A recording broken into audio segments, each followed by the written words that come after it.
Сәлеметсіздер ме оқушылар? Бүгінгі тақырыбымыз Қазақстандағы туристік маршруттар. Яғни Қазақстандағы туризм, Қазақстандағы туристік бағыттар туралы болмақ. Бірінші тапсырмада диаграмма берілген. Тік бағанда 0-ден 400-ге дейінгі аралықта бұл туристер саны, мыңдаған туристер саны, ал көлденең бағанда жылдар өсу ретімен берілген. Қызыл түспен берілген бұл шығу туризмі дейді, яғни Қазақстаннан шет елге шыққан туристер саны, ал көк түспен белгіленген шетелден Қазақстанға келген туристер саны, оны келу туризмі депті. Ал жасыл түсті ішкі туризм, яғни Қазақстанның тұрғындарының осы Қазақстан ішіндегі туристік сапарлары. Байқап, астында кестеде нақты ақпараттар көрсетілген. Байқасаңыздар, қызыл түс өте жоғары, яғни жыл өткен сайын Қазақстаннан шетелге шығатын туристер саны өте көп екен. Ал ең аз көрсеткіш көк түсте, бұл шетелден келетін туристердің саны. Байқап, салыстырып, қай жылы қандай көрсеткіш көрсетті, ойланып отырыңыздар. Келесі тапсырмаға көшейік, өйткені біз осы диаграммадағы ақпараттарды екінші мәтінмен салыстыруымыз қажет. Және бірінші тапсырмада осы диаграммада көрсетілген және оның астында кестеде көрсетілген мәліметтерді, ақпараттарды сіздер мәтінге айналдыруларыңыз қажет. Сөйлем түрінде осының барлығын сипаттап мәтін түрінде жазсаңыздар болады. Екінші тапсырмада бізге саяхат бізге не үйретеді атты мәтін берілген. Екі мәтінді салыстыруға, тақырып қоюға дайындалып отырыңыздар. Саяхат бізге не үйретеді? Өзіңізге қажет заттарды ғана алып, жалғыз саяхаттау мен арнайы тур арқылы топпен автобусқа мініп саяхаттаудың екі бөлек не екенін білесіз бе? Экскурсиялық және демалу үшін саяхаттау теледидардың алдында жатып, визуалды әсер алумен ғана тең. Ал жеке жалғыз шығып, ел жерді аралау мүлдем басқа саяхат. Онда керемет әсер алумен қатар, сіз өзіңізге жаңалық ашасыз, мүлдем өзгеше тәжірибе ала аласыз. Бұл өмірлік сабақ. Саяхаттаудың ең қиын кезеңі үйден шығу. Шынымен де, үйде отырғаныңызда түзде өзіңізге, өміріңізге қауіп келтіретін түрлі жағдайлар күтіп тұрғандай сезінуіңіз мүмкін. Қайда тамақтанып, қайда ұйықтайтыныңызды білмей тал боласыз. Сізді тіл білмеу немесе қаржылық жағдай тоқтатуы да ғажап емес. Ал ақиқатына келсек, бұл ойлардың барлығы да жарты бөлігі уайымға, екінші жарты бөлігі жалқаулыққа, жаңа дүниені тануға деген қызығушылығыңыздың жоқтығына құралған догмалар ғана. Сондықтан да ойыңызды жинақтап, саяхатқа аттанып кету керек. Әрбір артық келі сіздің саяхатыңызды бұзады. Жолға үлкен жолғапшық немесе шабадан алып шығатын болсаңыз, көптеген заттардың ішінде қайсысын таңдарыңызды білмей, әдетіңізге салып сыйғанша бәрін де ала бересіз. Ал осы ауыр сөмкені сіз жол бойы көтеретін боласыз. Артық салмақ сізді тез шаршатып, саяхат кезіндегі түрлі қызықтардан бас тартуға мәжбүрлейді. Өмір сүруге аздаған зат жеткілікті.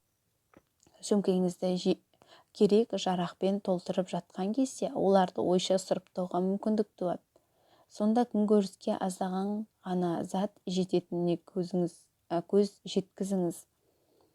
Ыңғайлы екі аяқ киім, бір кер киім, күн сәулесі мен жаңбырдан қорғануға арналған заттар, тазалық сақтауға арналған заттар, құжаттар, ақша. Әрине, бұл түсімге фотоаппаратты қосыңыз. Десе де барынша аз зат алуға тырысыңыз. Саяхаттауды демалыспен жадастырмайық. Біз демалыс деп үйде жылы төсекте жатуды айтамыз. Туристік инфрақұрылымы дамыған елдерге барып келуде демалыс бола алады, ал саяхат демалыс емес. Сіз онда ауыр жүкпен тауға да шығасыз, ұзақ жолда жүресіз, тропикалық ормандарда терлеп тепшіп, доңдыраларда тоңасыз. Бұл демалыс па? Кейбір саяхаттар өте қиын болуы да мүмкін. Сондықтан саяхаттаудың демалыс емес екендігін ұғыну керек. ең керемет сәт оралу. Сіз өз отаныңызға, туған жеріңізге ораласыз. Әлемге өзгеше қарап, таныстармен өзгеше қарым-қатынас құра бастайсыз. Себебі сіз өзгердіңіз, тәжірибе жинадыңыз. Ең бастысы, сіз саяхаттаудан өмірлік сапа аласыз, көзқарас қалыптастырасыз, жаңа әлемді көресіз, өміріңізде өзгеріс болады. Дайындаған Ардақ Құлтай дейді. Мәтін өте қызықты. Сұрақтарға жауап беру оңай деп ойлаймын. Олай болса, келесі тапсырмаға көшейік. Үшінші тапсырма.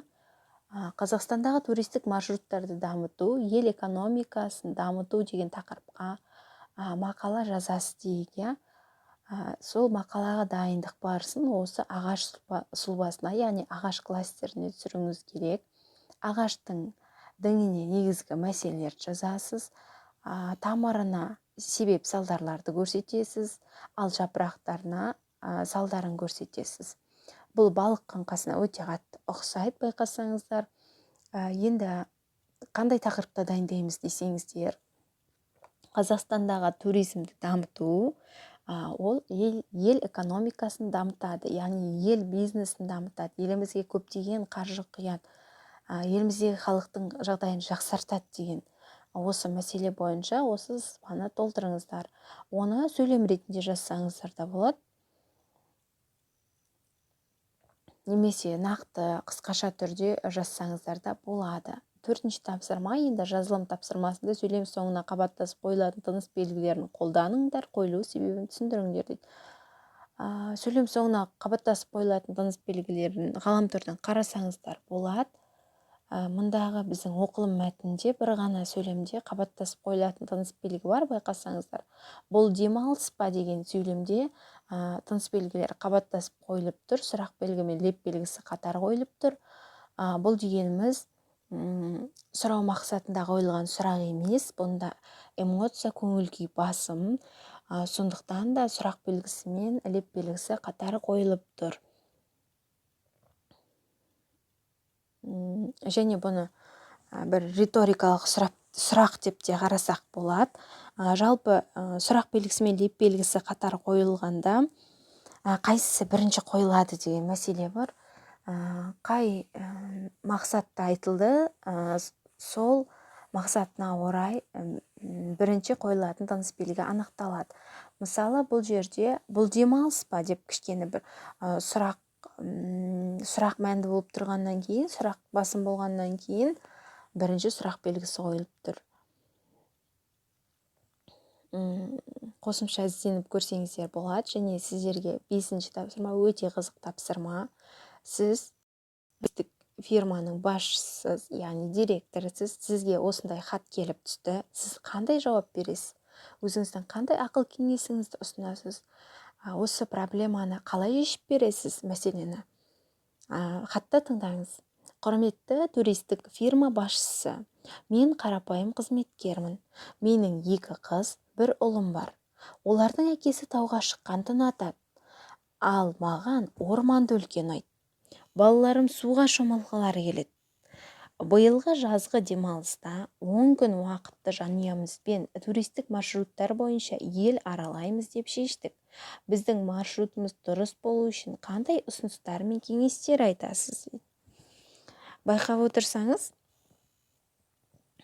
бір бағытты ғана сілтей салу оңай, ал бұл жерде тұтынушының, яғни клиенттің сұранысы әр түрлі болып тұр, байқасаңыздар, иә? Әкесі басқа нәрсені жақсы көреді екен, анасы басқа нәрсені қалайды, осы балалары басқа нәрсені қалайды екен. Осы 3 түрлі туристік аймақтарды